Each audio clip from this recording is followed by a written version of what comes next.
Hello, everyone. It's a pleasure to have you here in our second Entrepreneurs Live session.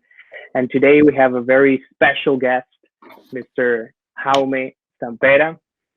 And I'm going to tell you a little bit about the topic today. So today's topic is entrepreneurship to the infinity and beyond.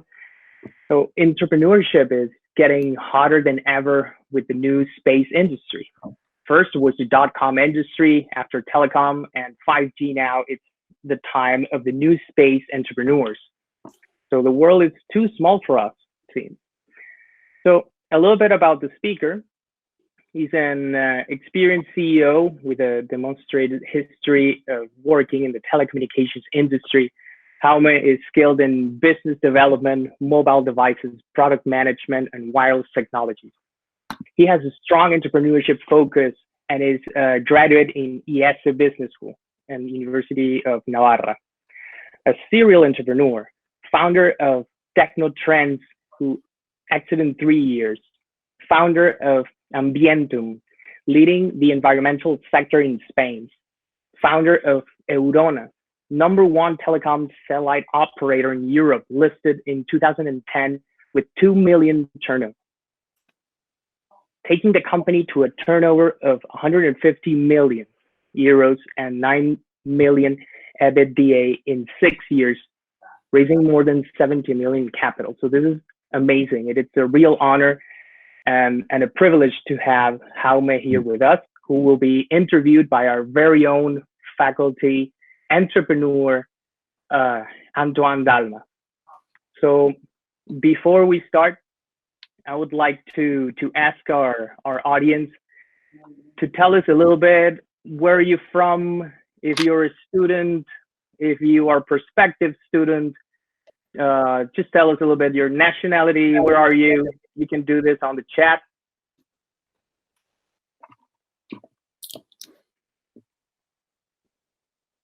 And while they do that, great. While they start doing, yes, Lolita? You want to do it from the chat, or I can say it? Well, if everyone can turn on their microphone and say, hi, I am from this country and I am a student in campus, that would be great. Let's do it in an orderly fashion. So my name is Lolita. I'm from Russia, and this is my last semester in Geneva Business School. So I'm basically doing my thesis, and I'm also student ambassador of Geneva Business School.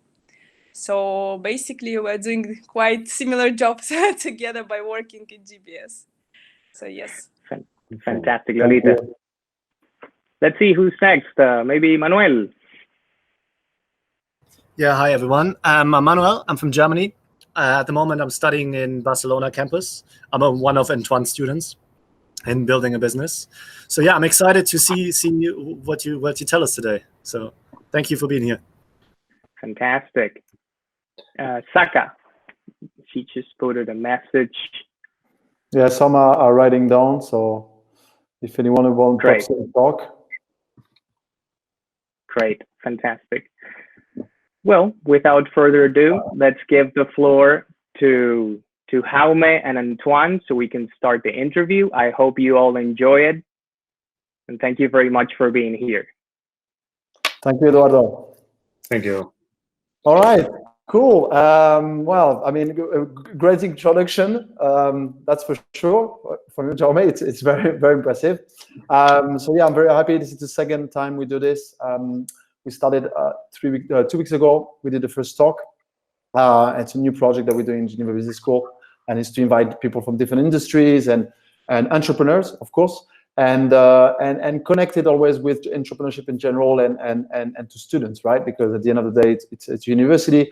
That's what I do as well as a teacher, and I always wanted to bring. I always want to bring more people in, because I think there's no better insight that actually getting from other points of views and industry insights and things from the sector. So I'm very happy to get Jaume here. Just a little bit environment there to see how do we know each other. I think it was about 7-8 years ago. It was well, yeah, around this, when I actually came to Jaume because we were in a program to get an investment from a fund, and this fund, Currenta, I don't know if they're still here or they still have the same name, and they actually, one of the processes was to go and meet Jaume to actually tell our idea and see what Jaume will say. And I remember it was pretty impressive because I mean, I always look at to talk to people like that, of course. But it was my first bigger project and serious, and at the time it was an app for entertainment for events.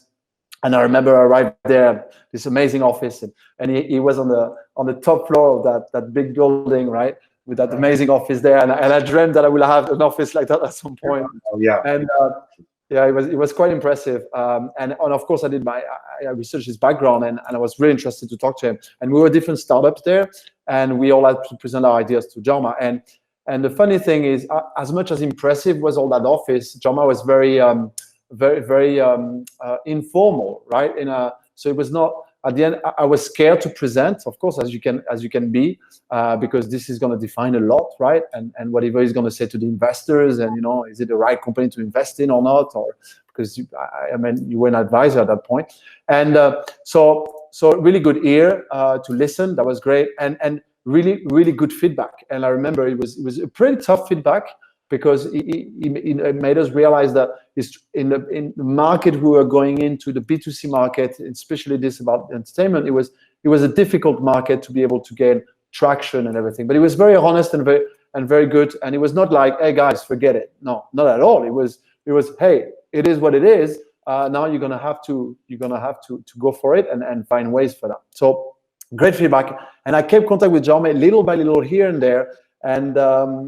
And yeah, so now I contacted him to be able to be part of this, because I think he has a lot to bring into that talk, and the sector he is in and he's been for many years, and how he connects with entrepreneurs, right? So thank you very much for being here. This is a great opportunity. I'm super happy. I'm actually maybe the most excited of all here. So it's great. So yeah. So first, Jaume, tell us. Can you present yourself? Tell us a bit about yourself and what you've been your path in the last years, please. Oh yes, thanks a lot, Antoine. Okay, thanks for the invitation. I will try to that you finish this conversation with some new ideas about being entrepreneur. Okay, I have been entrepreneur almost all my life. Okay, I studied telecom engineer. But just after that, I did an MBA, and I work for a consultancy for 4 years, which is great, okay, because it's very good to learn a lot about different industries. I was lucky because it was a small consultancy. Then we did a little bit of everything, okay, instead of specializing in just one sector or one part of the company, like finance or marketing. One day I was a specialist in the food industry for finance, and the day after I was a specialist in sales for the car industry. Okay, which made me learn a lot about how to drive a company, and how to what are all the weak points, okay, of the CEOs and of the managers of the company there, because we were there, okay, in just 3 months we had to tell them what was right and what was wrong. They were living there, okay, for the last year, and one of the first things that you understand is that most of the solutions are inside the company, okay. You don't have to go for outside of the company. If you listen to the people, okay, there is a lot of things that they already know, okay, and that's exactly what we did, okay, in the PAM. And from that, I went directly from to found the first company, which was Technotrends, okay, and it has been a non-stop, okay, all these years, jumping in and out of different companies, sometimes more than one at the same time, okay, and having fun, a lot of fun all these years. That's important. Yeah, no, for sure. I mean, when I look at, I was looking at your LinkedIn more in detail. I mean, it's impressive. There's so much things there, right? I mean, there's so many companies. I've seen that. So you founders in different companies, CEO, investor, advisor. How How does that work? I mean, there's always the thing about people saying that you have to only do one thing and do it well. That's the only way you're going to get there. But when I see all this, and obviously most of those companies are successful, how does it work? Lots of different hats. How do you manage all this? And not only how do you do it, it's as well, how do you select it, right? Is it because you have a personal interest? Is it because this industry is interesting you a lot? Because the teams, or how does that work? I have to say, okay, that I think that I'm quite a good founder, not bad CEO, okay, but a very bad investors, okay. I am not, okay. I have done several investments of my life, okay. Some of them they were good, okay, but a lot of them I didn't choose it right. So that's the reason when I left my last company, okay, it was a decision that I have to face, okay.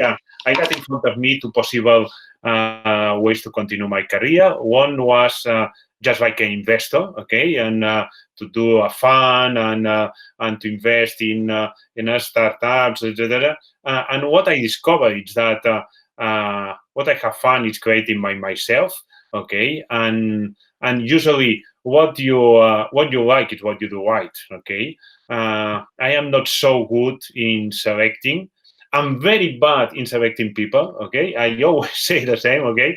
I select somebody, say this one will be great, okay, and that it's bad, and the one that I think that not bad, it's great, okay. Just when you start working with people, you discover who's who, okay, and you discover which one is. Then I must say, okay, that I'm not really proud of my investment part of it, but I'm very good founder, okay, and I know how to fund a company. I know how to start it up. I know how to launch it, how to push it. Then the only investments that I do is the one that I could give them this part as entrepreneur, as a founder, okay. If I could not participate, I do not invest in anything because I'm not good on that. It makes sense. It makes sense. I've heard a lot of these stories about lots of entrepreneurs that were successful. Actually, people I know highly successful, and then switch to okay, now I'm going to be an investor, right? Yeah. And the funny thing is that most of them told me after a few years that yes, but they want to go back to be the ones funding the company or be part of teams, no, because it's exciting, right? And when you're an entrepreneur, it looks like it's something that you're always going to have into you, right? It's not like, oh, I'm going to be an investor, I have the relaxed life, right? It's I totally understand that because I've seen it a lot. I see. So there's a sentence, right? Founder of Irona, which was at the time that was the company, that was the office I went to visit you to in Poblenou, right? First telecom satellite operator in Europe. Listed in 2010 with 2 million turnover, taking to a turnover of 150 million. So we're talking about from 2 to 150, which I don't even want to calculate what percentage is that, but it's a very high one. I'm sure somebody will do it in the audience. And 9 million EBITDA in 6 years, raising more than 70 million in capital. Tell us more about this. What was Irona and why? What happened there? What did you do? Because obviously 2 million is quite of a low turnover if you're talking about those type of companies, right? To bring it to that stage, quite a story, right? Yes, Irona. We founded Irona 3 years before going to public, okay, in 2010. Irona was founded as an engineering firm, nothing to do about operator. But then we discovered, okay, that it could be a telecom operator, which is fantastic because you got money every month, okay. The day one, okay. There you don't have to start from scratch every month. Then what we really did well, okay. I will not say that it was easy, but money helps a lot, okay. We got quite a lot of money, okay. The capital rounds, okay, that we did.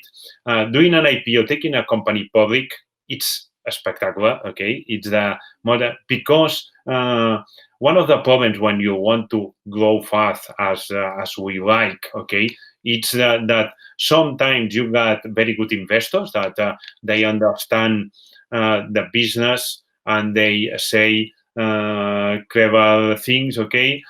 Sometimes you got very bad investors, okay, that they do not understand nothing and they try to say the way you have to run your business, okay? And when you do when you go public with a company, it's spectacular because you still are the boss, okay? All the investors are small investors. There is no a big one, okay, who would run the company for you or who wants to run the company for you, and with money, okay, you could grow fast, okay. We were growing around 30 to 50% annually organically, but after what we discovered that there is a lot of companies, a lot of technological companies that they know nothing about sales. Okay, and this is something that I discovered in before. Okay, when we found a company that was called Tech Salesforce, that it was specialized in selling for technological companies. Then there is a lot of companies, a lot of technological companies that knows a lot about the technology. They are very good, okay? They are very well shaped in the technological part, in the operational part, but they do not like sales, okay? For them, sales is an obligation. It's something that they have to do to survive, but the important thing is to have all the routers well configured, okay? And that's exactly the way we grow in Neurona. In Neurona, we did a lot of acquisitions. Okay, we acquired more than 9 companies. Okay, in those years, and all those companies they were very good companies on the technological part, but very bad on the sales part. Okay, and then we take it and we make it growth at the same path that we are good doing. Okay, and this is the secret to go as fast as we go. And the second one is that when you are public, okay, and I discovered this after being public, okay, I didn't know that because one of the things, okay, that I always say to entrepreneurs is that there is a lot of things that you learn while you are going on the journey, okay? Don't think, okay, that an entrepreneur is somebody that is sitting on the chair and say, wow, I got a wonderful idea. No. Okay, you got an idea, then you go to market. The market tells you that everything is wrong that you think about it, and you redefine it, okay, again and again and again till you find the correct path. Then when we went public, okay, we did it because with money, okay, to grow. It was a telecom market. The telecom market, as you know, it's capital intensive, and we wanted to build up more networks because we are building up networks in rural areas to give internet access, okay? Then we need money to build up the networks. And once we were there, okay, we discovered that we got a printing money machine, okay? Because our shares were public and everybody recognized a value of that shares, and you could buy companies in shares. And this is like having a money maker, okay, on your desk, and this is the way we bought a lot of the companies. Okay, some of them 100% in shares, some others 80%, 50%. Okay, the minimum, but that helps a lot when you want to grow, doing a build-up strategy, because they were the same that we're doing. We are born here in Barcelona, okay? The same we're doing in Catalonia. There were a lot of other small companies doing exactly the same in all the world, okay? Giving internet access for rural areas where the large telecom operators didn't want to go, okay? And that's exactly what we did, okay? Interesting. And you say that, there's two things that really sound interesting here. Investment helps. You say investment helps a lot. There's always a conversation about, how should I start, right? There's the bootstrapping, way, which we know, right? It's slower, but but you don't get to give shares anything of your company, and you're fighting for your euros, right? So it's a bit of strategy, and then you have raising capital, right? And you said it, the choice of investors is very important, right? So what would you say there? I mean, what would you advise? Does it depend on the type of company, or what would you say between those two strategies? My advice is that doesn't matter how many shares you have. Okay, Exactly. I never take a look at the end. Okay, I got less than 5% of my company. Okay, Yeah. but I didn't matter about this. Okay, because what matters for me. Okay, that's a personal choice. Okay, it depends if you want to have a small and very profitable company that you run it by your own. Okay, or if you want to have a high growth company. Okay, that it's. For me, the choice it's very clear, okay, because I have a lot of fun making it growth, and I do not have to dedicate to small tasks, okay, because I could hire people, okay, to do it for me, okay. I could dedicate to what I do it better, and each of my people is dedicated exactly to that, okay. What do you like? Then this is what you have to dedicate to. But for me, there is no doubt, okay. If you have to give shares, give it shares, okay? It doesn't matter. 100% of nothing is nothing. Yeah, exactly. That's funny because I think that when you start to be an entrepreneur, at least that's what I do. That's what I did. And a lot of students that I talk to and the startups I advise, it's always the share thing is so important.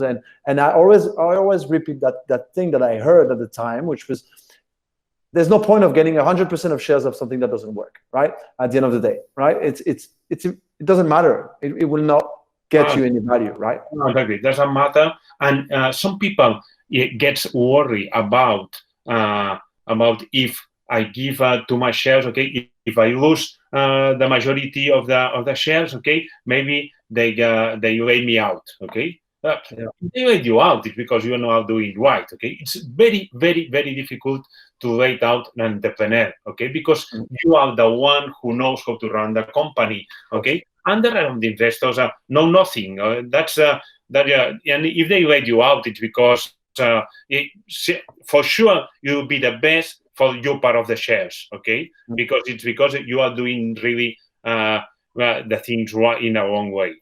Yeah, it has to do a lot, I think, with what we see, the talks we see online, the movies we see, and all this, right? That's I think the reality is a bit different. Now, so your main sector is telecommunication, right? It's a very big sector. It has lots of opportunities. It's very crowded as well. There's a lot of things happening. We obviously it changed drastically in the last 20, 30 years, right? With everything the communication, right? With everything that's happened. I think that maybe I'm wrong, but I think there was an era before internet, and then there's an era after, and from there we just now it's just exponential. It goes everywhere. So tell me more about this sector. What do you do in this sector? What are the opportunities and challenges that you see, and why you choose always this sector to be in? Telecommunications. I believe, okay, that the best entrepreneur is the one that understands technically what the business is about, okay. And I really believe that a pharmaceutical, okay, is the best entrepreneur in pharmacy, okay, and a medicine in a medical company, okay. Then you have both parts of the question, okay. It's much more balanced because, of course, I could never substitute my CTO, okay. But when they come to me and says, I want to invest in this, okay, I understand exactly what he is talking about, okay? And that's a little bit the reason why I choose telecom. And the other part, okay, telecom market, it's amazing market, but I always say, okay, all the markets are right, okay? There is always a lot of opportunities in other markets. Sometimes, okay, people come and say, oh, yeah, you're very lucky because you are in telecom. I am in the shoes market, okay? And in the shoes market, there is nothing to do, okay? I say, no, that's not true, okay? I could identify in any sector a lot of companies that innovating, okay, and they are doing things right, because at the end, execution is everything, okay? And doesn't matter. Then I am in this sector because it's the one that I have studied, because there is a lot of opportunities. There is a lot of big players, and this is sometimes people ask me, wow, why telecom market? There is a lot big players with big holes. Okay, then small players leave a small holes. Then it's important to understand, okay, that if there are big players, it's much better because the niche that they left apart, it's are big ones, okay, not small ones like some sectors that are full of small players. Then I always look for niche markets. For me, that's fundamental. Fundamental. If you are, of course, Nestlé, and you want to launch a new line, very innovator, etc., you don't have to look at niche market as much, okay? But if you are an entrepreneur and you want to start from scratch, okay, I always have done the same. You start with a small niche, okay, and after you grow. But you have to believe that you could be the best in your market, in that niche, okay? Yeah, I will be the best in the left-hand, right-hand calculators, okay? Doesn't matter. You have to be the best in this sector, yeah. But and in all the geography, okay? If you are a world market, okay, you have to be the best in this world market. Then you have to cut the market, okay, in pieces. When you find your small piece, okay, well, you could be the best one in that. Mm-hmm. And okay, so tell us about your company today, so Satellite. I know from the last time we spoke, you told me that you're very excited about this. It's very, it's kind of disruptive and it's very innovative. You just told me you're sending satellites in space, which sounded very nice and amazing. And you told me, so let's talk about this. And as one little thing that you told me, which was interesting, you loved it because the team is smaller as well. So we can talk about this after. But so tell us about this company. What are you doing? And why is it so interesting for you now? Satellite is a company that we created in 2018, so less than 2 years ago. Okay. And as you say, we are launching our first satellite in November this year. Then why I'm so excited with this company? Well, because several issues.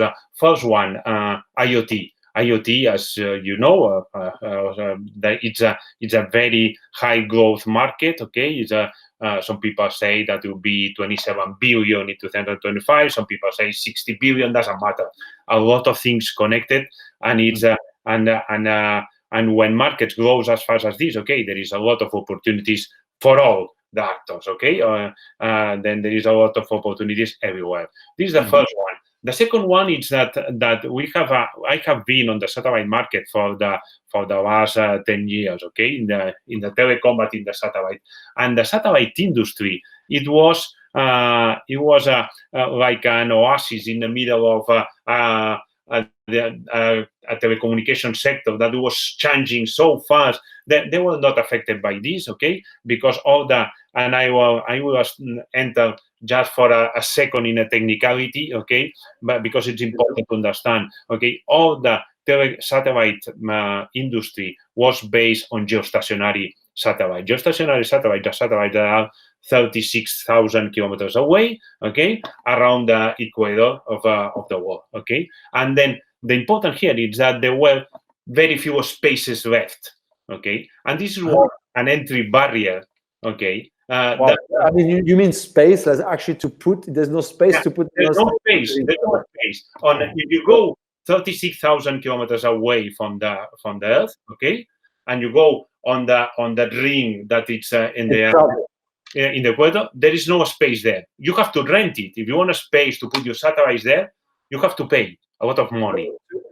Wow, but to whom? Who do you pay? Who owns this? There are some companies, okay, that it belongs to states, and there are some companies that are private, okay. And this is how do you own? How do you? Ooh la la! I mean, I literally didn't know that. I knew some people were trying to selling space on the sun because they patented that, but I had no idea. It's like a real estate around Earth, basically. Exactly. There is like a real estate, and then one of these. Then the problem there is that this was an entry barrier, and this has made, okay, that the industry, when there is no competency, okay, there is no innovation, and there is no growth, and there is no change, okay. And this has been the satellite industry. Yeah, I'm sorry for them because I'm sure that they think that they have innovated a lot, okay, for the last 10, 15 years, okay. But what has happened is that a new kind of satellites has appeared, okay, which is the satellites that is called LEO, that is low Earth orbit, that it goes instead of 36 miles away, 36 kilometers away, okay, they are 500 kilometers away. Okay, and in this new scenario, okay, there is no entry barriers. There is a lot of space because you could put it at 480 or 500 or 520. Okay, the other point, okay, the 36 is because it's the point where the satellite and the Earth turns at the same speed. Okay, they are for you. They are always on the same place. Okay, the others go around the world very fast. Okay, 7 kilometers per second. Okay, that's it. Then space, it's a sector that is turning around completely. Okay, the companies that today are the big players, in 10 years they will not exist, and this, yeah, for sure. Okay, for sure, most of them will not exist. Intersat has just asked for Chapter 11. Okay, it was one of the big players on that sector. Okay, because they were used to sit down, okay, and wait the customers to come to them, say, please, I want service here and there. Okay, let me think about it. Okay, I will tell you next week. Okay, then this group, this new space, what's called new space, okay, these new space entrepreneurs, new space companies are changing completely all this. The main two are Elon Musk of Tesla, okay, and Jeff Bezos of Amazon. Just imagine, okay, what kind of people is entering there. Well, more aggressive than those two, okay, it's very difficult. Then in all these, and these are dedicated to give broadband to people all around the world, because there are 3 billion people that they have no internet broadband in the world. Okay, so this has all the same purpose, right? So, in my case, no. In my case, I'm dedicated. Again, I have found, okay, not a small but a niche market, which is the IoT, which needs narrowband, very small messages. Okay, then I say a niche market because it's in 2025 it have to be a 5 billion market. Okay, you know, the world, and exactly, it's not a niche. Okay, but there is an opportunity there to connect, because if you look at the world, okay, just 30% of the Earth has mobile coverage. Okay, 70% has nothing, has no mobile coverage. Then we are covering the rest of the world. Okay, then the mobile companies, the mobile operators that do not cover, and this is very important because the rest of the world, it's a lot. There is, of course, it's just 5% of the IoT business. Okay, 90%, 95% it's in cities and homes. Okay, but there is a 5% which is outside this, and we'll cover with our satellites. Okay, and that's the approach that we take to this market. And here is where it comes the main innovation. It's completely different for there are around 8 to 10 companies, okay, that are trying to do the same, okay? And what we have to do differently is that we have learned from the past, okay, that I am a sales obsessed, okay? Without sales, there is no company. Then, I remember, okay, that when I start looking at this market, I sit down with one of the other entrepreneurs, okay, and they say, look, Jaume, we'll have a constellation of satellites covering all the world. This means that we'll have people buying us from all around the world. I say, oh, no, you're wrong, okay? You have to sell everywhere in the world, okay? Which is much more complicated than you never think, okay? I have started I have done by myself, okay, an open of a country, a new country, and this is a huge work, okay? If you start from scratch, okay, if you go to Peru, Argentina, doesn't matter, okay, and you sign it there, the incorporation of the company, okay, you start incorporating the CEO, the managers, the salesman, okay, till you got the first profitable customers. It takes a lot of time and a lot of money. And this is the main problem of LEO constellation, and is one of the reasons why, LEO in the past have failed, because you have to start selling everywhere because you have world coverage, homogeneous world coverage, And if you just sell in North America, which is a huge business, it's like having a base station in Diagonal and turn it on from 9 a.m. to 10 a.m. and the rest of the day it's turned it off. It makes no sense, because you have invested a lot for this base station and you have to have light it all day. And this then what do we do differently? Well, instead of starting from scratch, we have take the 5G protocol, and our satellites understand exactly the same language than the telecom operators. This means that we are doing a roaming for them. Exactly the same. So 5G was very important for you in that case, right?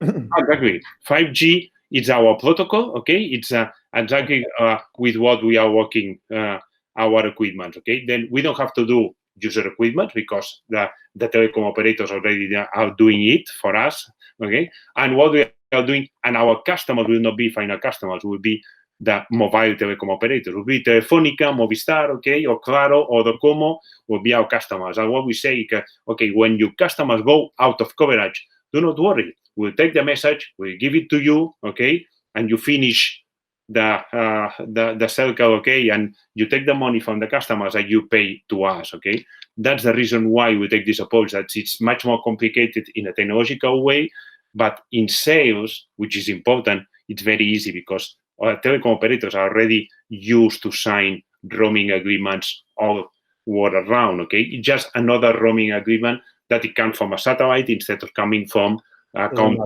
it's a neighborhood country. It's about efficiency. So a lot of things pop out when what you said, but just to keep here for a second, obviously you manage to do, and you keep on telling about sales, which I totally agree with you. I think that every entrepreneur should be at some point able to sell, and because it's totally key.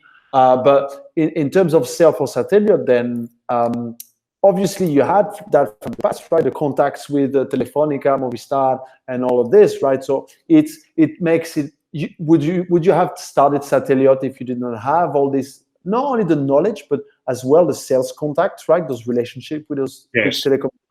Definitely yes, because I know Telefonica, and I know some telecom operators in South America, but I know no one in Asia, no one in North America. Then there is sales, it's important, because people think always that sales is an art, and it's not an art. It's a methodology, It's a process. It's a matter of putting some resources, You have to put people there, and and you have to invest money in that. But it's just something that you have to do it right, You have to get feedback from. That's the important point, that you say that an entrepreneur have to go selling.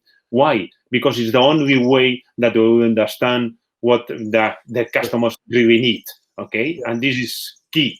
It's key in the beginning, and it's key after, But in the beginning, it's absolutely crucial, because if you don't know what your customer, because for sure they will not ask, they will not want, exactly what you have planned.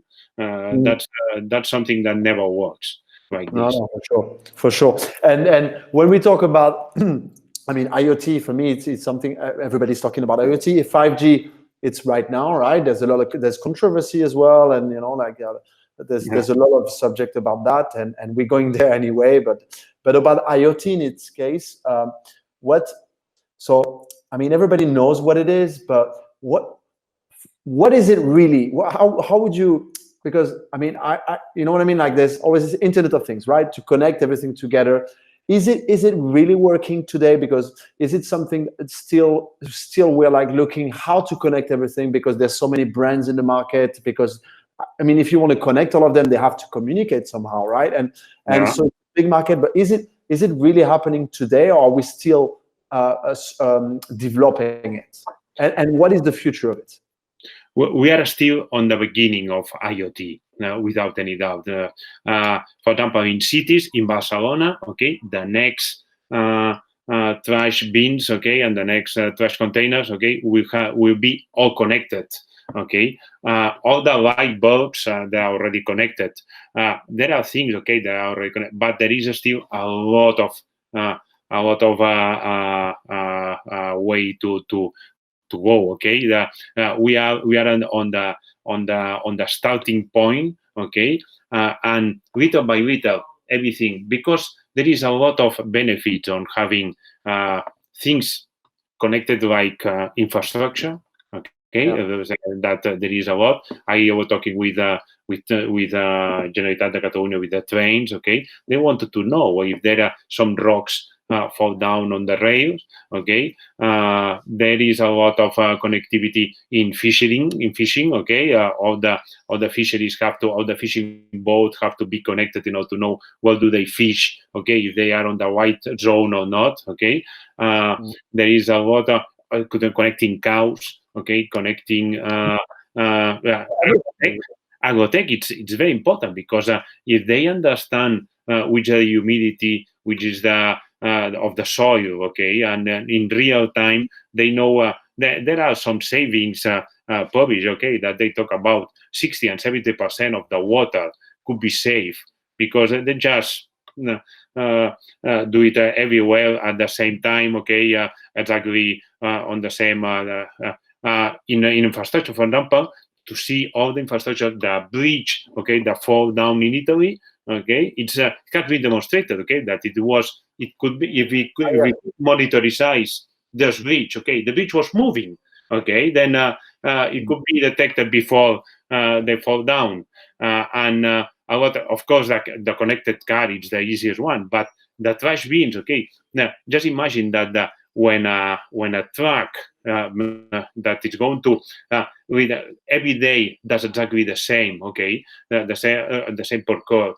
Okay, they could choose. Okay, in a automatic way, which one have to go first, which one have to not go today. Okay, it could save 30% of the expenses. Okay, that cost all this. Wildlife, of course. All the part of maritime, it's immense. All the containers.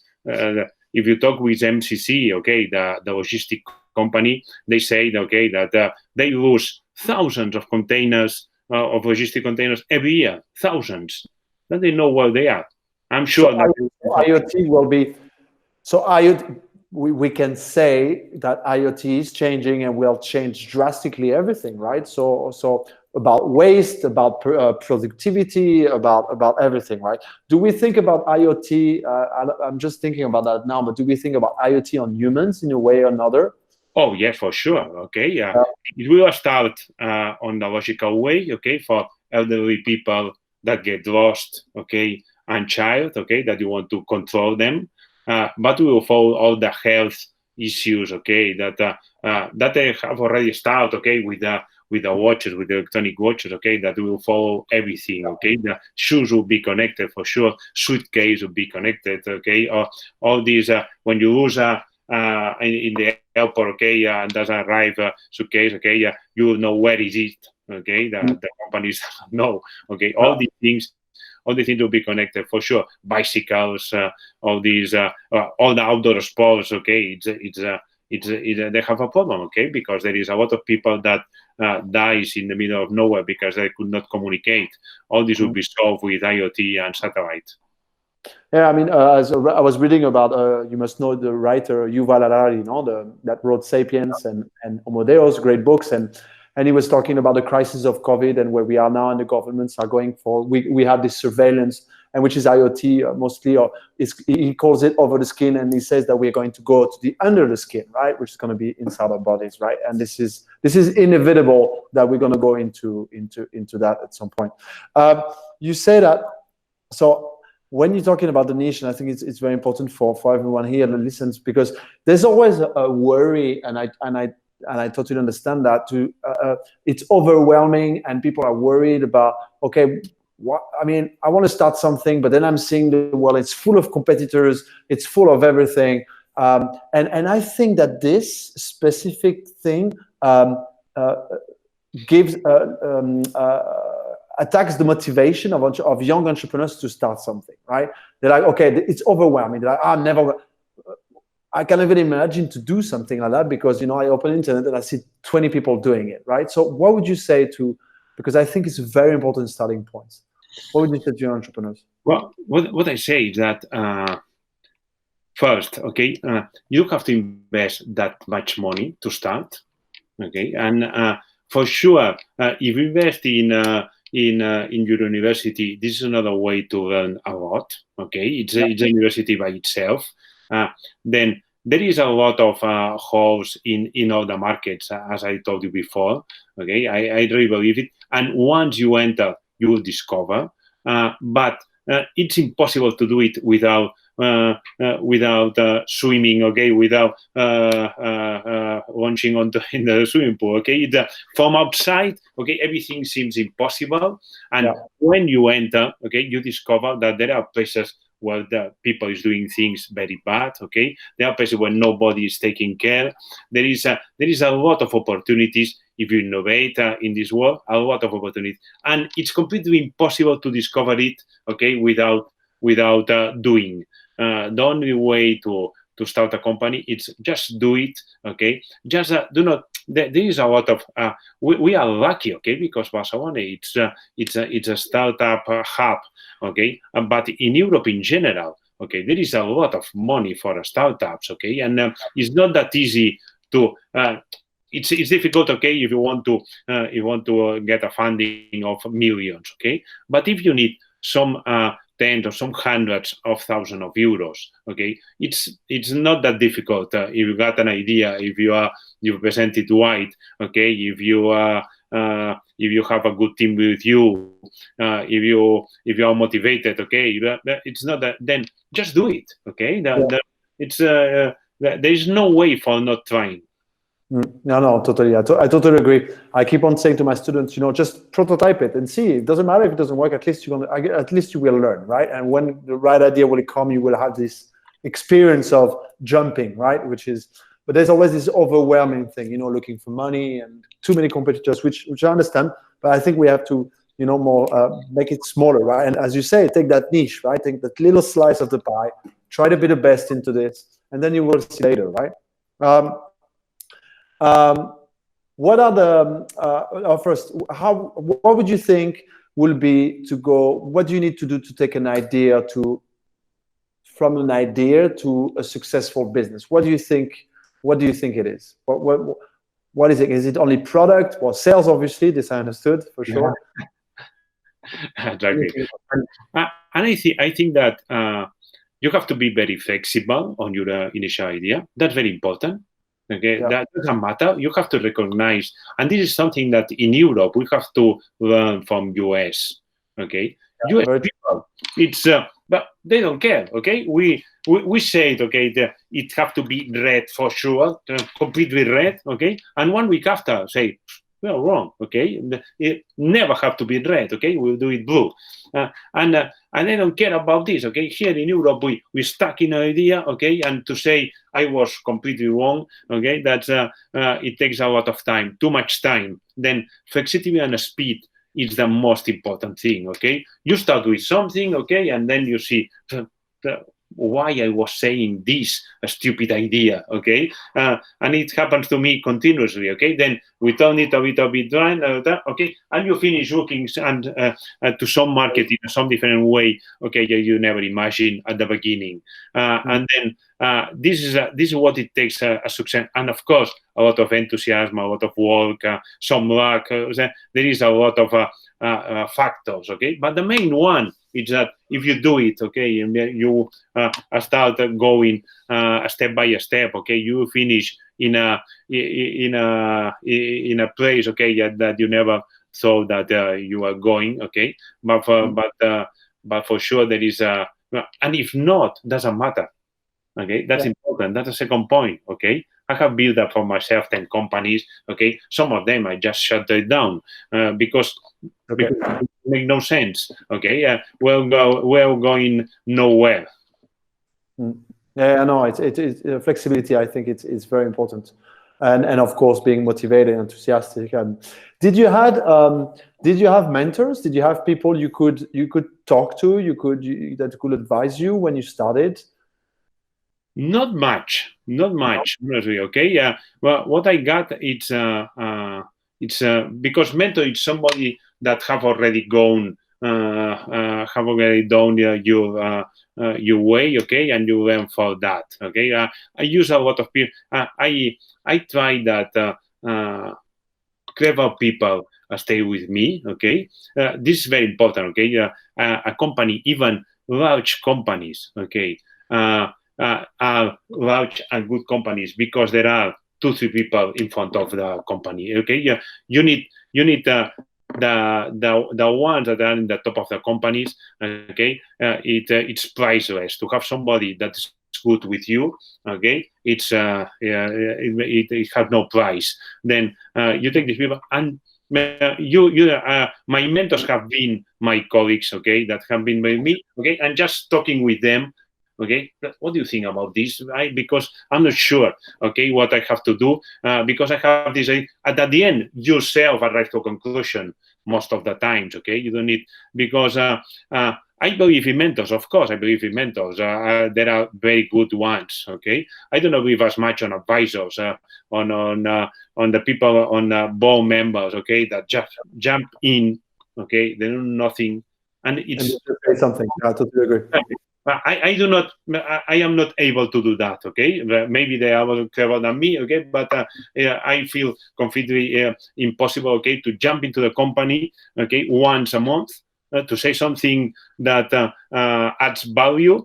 Okay, and to jump out till the next 30 days after. For me, it's impossible to do it. It's not. But there is another thing. Okay, that's very important. That it's what you're doing. It's training. Okay, a lot of reading. You have, and this is very important because you have to have some technicalities, which are basics. I have found some entrepreneurs that have failed because they don't have the basics of finance, of law, of human resources. Now, all this is important because without this, it's very, very difficult to run a company. Okay. Just with your instinct, okay?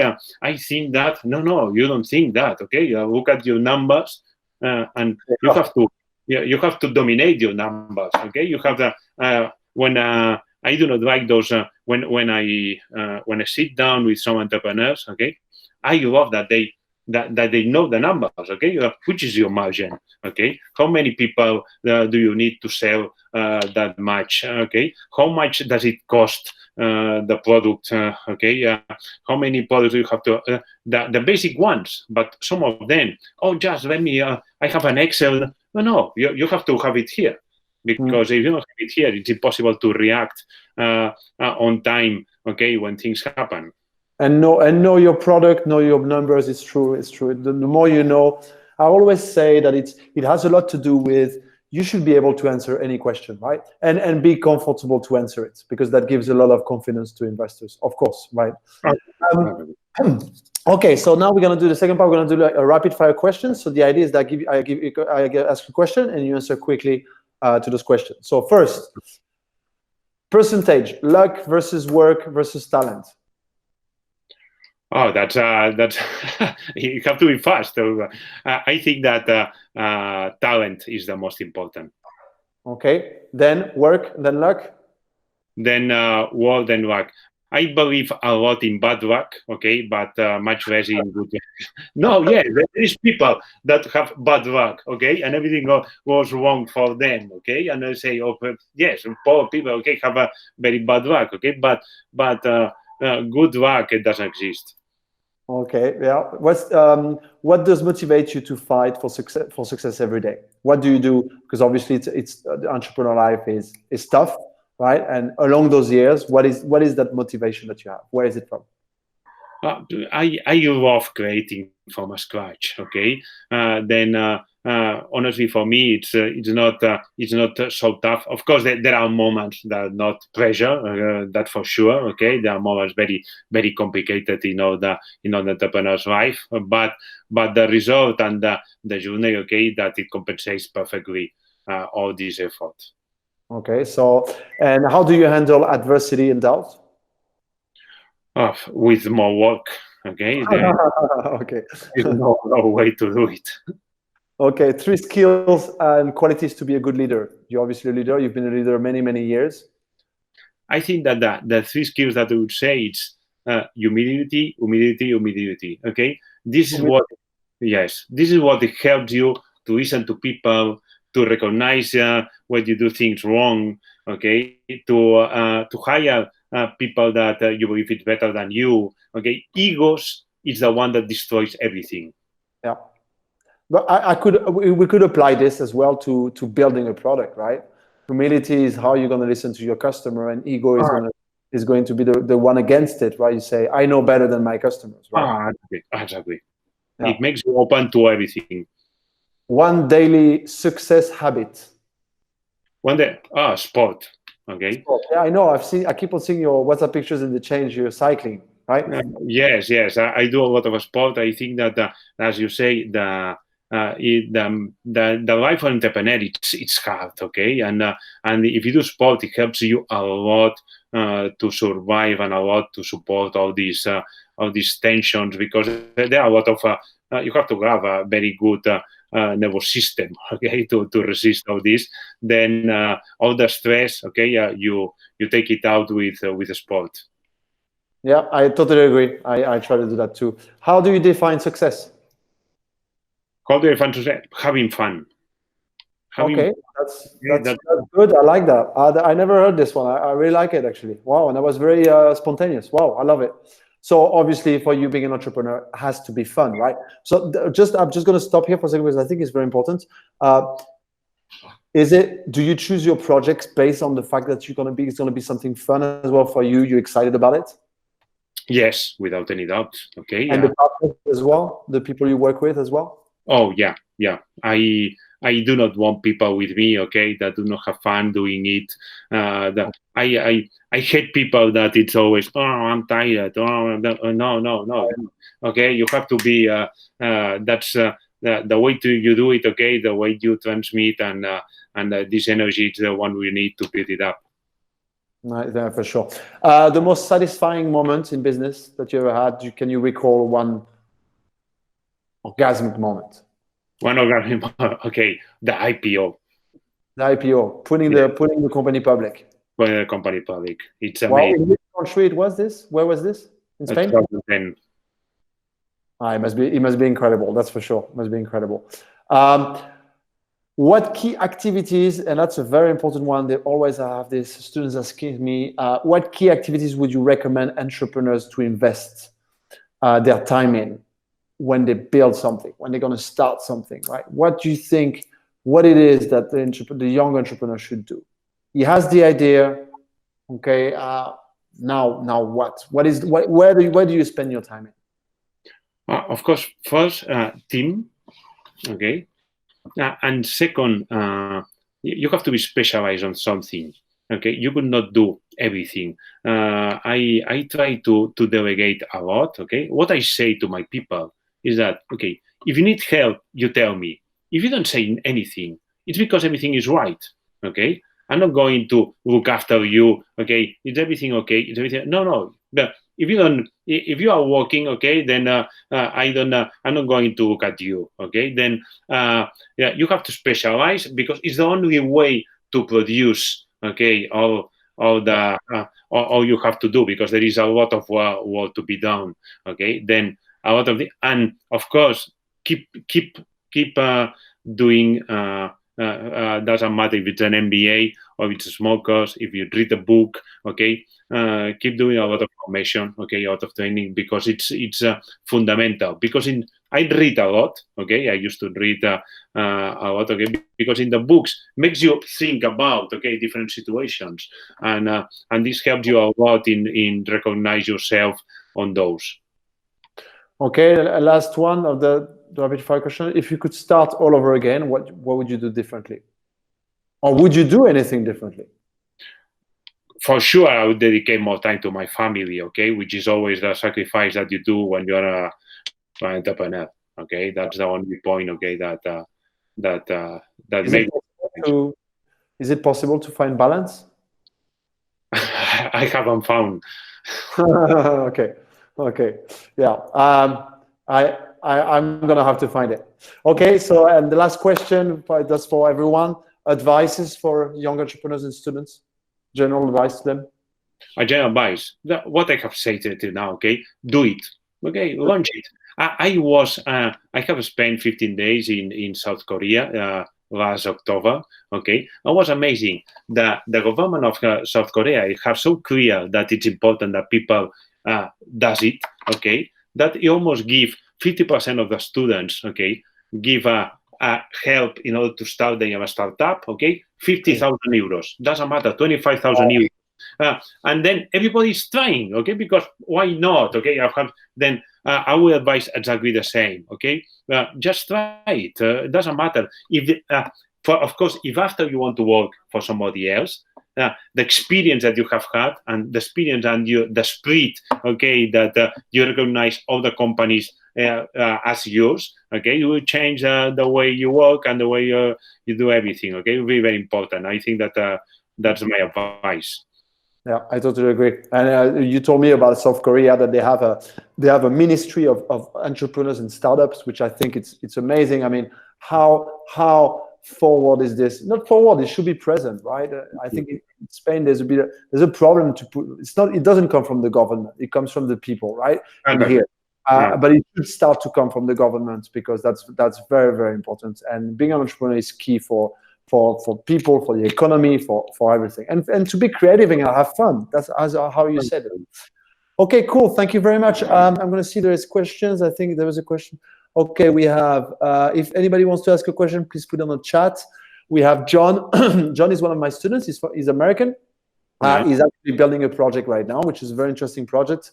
He says, sales seems very important to you. How much of your budget in terms of percentage do you allocate to sales and marketing?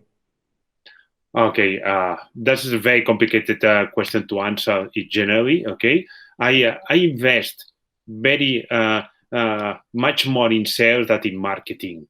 Okay, then I do believe in marketing when it brings direct sales. Okay, all these brand marketing activities. Okay, I do believe that you need too much money to invest in. You have to invest a lot in sales and not that much in marketing. So okay, yeah, makes sense.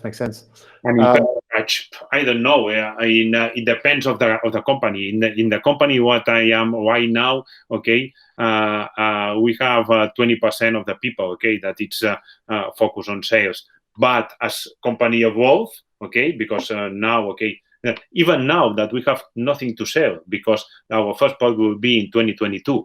Okay, then even now that we have nothing to sell, we have a start selling in order that in 2022, okay, have already customers aligned to that. Yeah, I was going to ask you this before, exactly. And okay, and to Andrea, Andrea is from Italy. He's there now. He's one of my students as well. To what do you attribute your success? What do I attribute my success?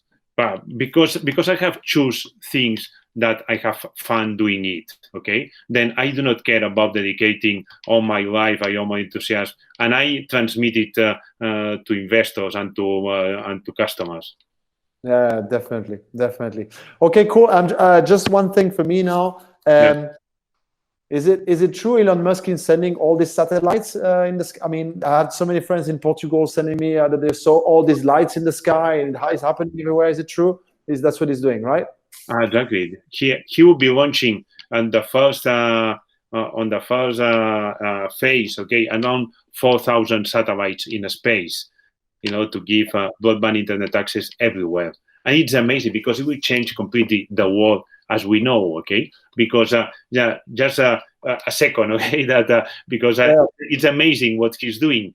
Just think, in the middle of nowhere in Africa will be somebody who have internet access. This means that they could learn everything, because in internet it's everything, okay, and most of them it's free, okay. Then the next wave of immigration, it will not be people coming from there. It will be all our workload, our jobs, okay, being transmitted to the middle of these places, okay, where people was for nothing, because and we change the way the world as we know right now.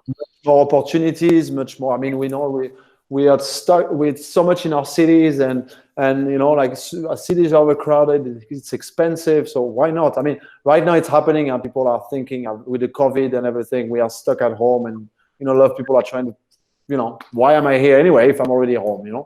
So there's people that for the students, people that you think are interesting to follow, to watch, like Elon Musk and others. Any people that you think are interesting?